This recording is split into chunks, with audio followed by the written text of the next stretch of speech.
You're welcome back. This is lesson 5 of Foundation of Faith, class 3 on the Holy Spirit. I trust that you have learned so much from the previous lessons and you have seen the importance of having a relationship with the Holy Spirit. I would like to show you a few things from the scriptures about receiving the infilling of the Holy Spirit, which is what this lesson is about. What does it mean to be filled with the Holy Spirit? First, we go to the book of Acts of the Apostles, when the Apostles first received the gift of the Holy Spirit. What happened? What was the accompanying sign of being filled with the Holy Spirit? The book of Acts, chapter 2. We'll go to the book of Acts, chapter 2.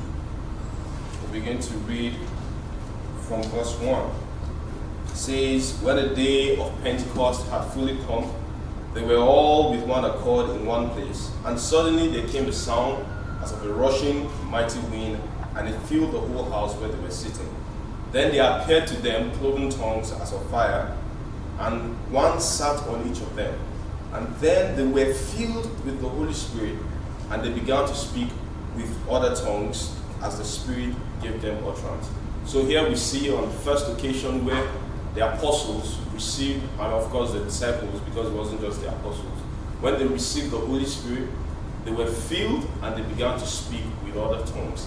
And as we are going to see through many other passages, anytime people get filled with the Holy Spirit, they also speak with other tongues. Of course, the Holy Spirit is the one by whom we get saved. So when you are saved, you actually do have the Holy Spirit, but there's such a thing as getting filled with the Holy Spirit. In the book of Acts, chapter 19, if we go to the book of Acts, chapter 19, Apostle Paul met some disciples at Ephesus, and he asked them if they had received the Holy Spirit on getting saved. In Acts chapter 19, I'll start reading from verse 2. He said to them, "Did you receive the Holy Spirit when you believed?" So they said to him, "We have not even so much as heard that there is any Holy Spirit." So it means they were saying, "Oh, we didn't even hear that there is a Holy Spirit."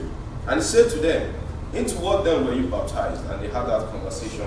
And then in verse 4, Paul said, "John indeed baptized you," and then he introduced them to the Lord. And in verse 5, when they heard this, they were baptized in the name of the Lord Jesus. And when Paul had laid hands on them, that's verse 6, the Holy Spirit came upon them, and they spoke with tongues, and they prophesied. So we see here again, they got filled with the Holy Spirit, they spoke with other tongues, and they prophesied. Another reference, we go to Acts chapter 10. The book of Acts chapter 10 is the story of Cornelius. Cornelius was a Gentile.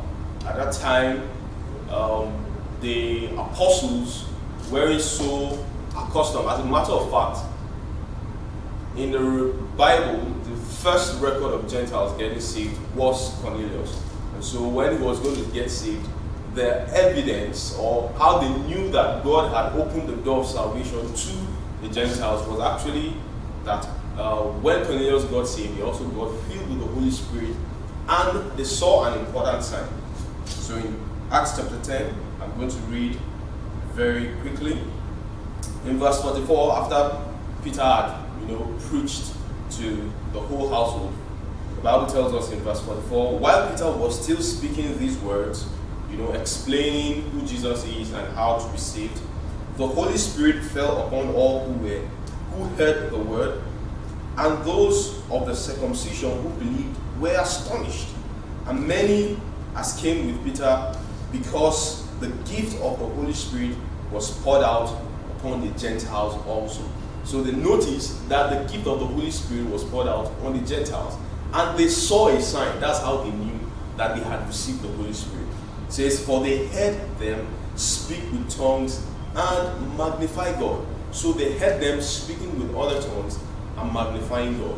So when we get filled with the Holy Spirit, we do speak in other tongues, and we are able to communicate with God in a language that is different from our natural language. So, or the languages we may have learned, in our relationship with other people.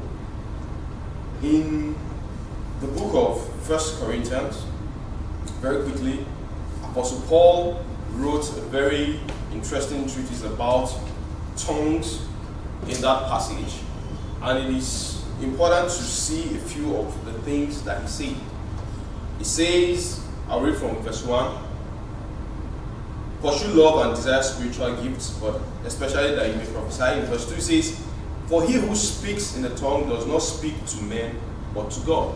So it shows us here that when you speak in other tongues, because some people like to ask questions about, what speaking in tongues is. Why is it that I don't understand when I'm speaking? How am I even supposed to speak something that I do not understand? So Apostle Paul teaches here, he says, when an individual is speaking in tongues, he's not speaking to men, but he's speaking to God. So it is a direct communication with God.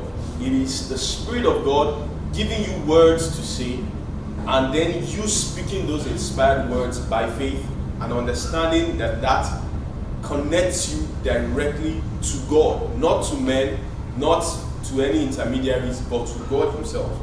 Say, for no man understands him. So he says, no one understands him.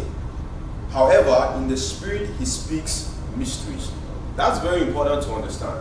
When you are speaking in tongues, nobody actually understands you, except, of course, as we will find out if you read the entire chapter, that there can be gifts of interpretation of tongues also in operation. However, when an individual speaks in tongues, nobody actually understands him, except in the occasion where there is the gift of interpretation of tongues. And another point to notice is that when a person is speaking in tongues, even he doesn't understand. That's very important. Let's go to verse 13 of the same chapter. It says, therefore, let him who speaks in the tongue pray that he may interpret. Now he's talking here in a church setting or in a gathering of believers. When you speak in tongues, there is no benefit to people around you except there's interpretation. So, but between you and God, if you're just talking to God, which you don't need to interpret to anybody, but you can also have the interpretation of your own tongues. Interpretation of tongues is not a necessity. Understanding what is said is not a necessity before we can speak in tongues.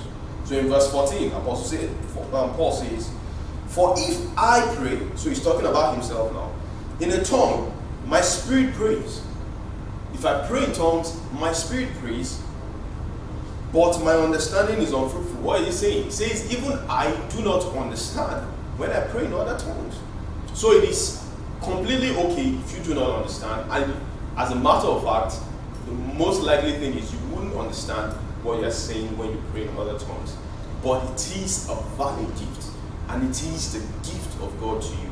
So you pray in other tongues, it helps you to have a new dimension of relationship, both with God, of course, which is through His Spirit.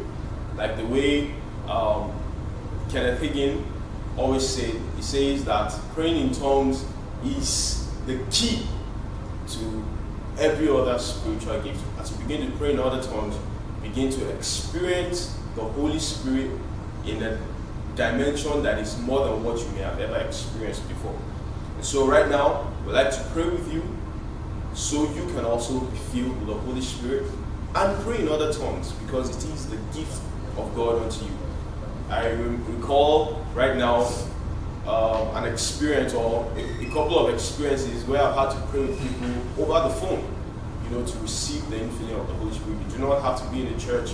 You may be sitting at a desk in your home right now watching this, or just with your phone in your hand. But you can be filled with the Holy Spirit now. Now all you need to do is just say, Father, I receive the gift of the Holy Spirit. And right now, I'm going to pray in other tongues. Just go ahead right now and begin to pray in other tongues, because the gift of the Holy Spirit is for you. And if you receive, you can begin to speak in other tongues. So whatever words come to you right now, those words that are not in your understanding, those are the words the Holy Spirit is giving to you. They are utterances. Now begin to speak them forth. And you find out that you are going to be in a new level with God. Go ahead and just pray in the Spirit for a while. go ahead and pray the Spirit for a while. We're going to see the next class.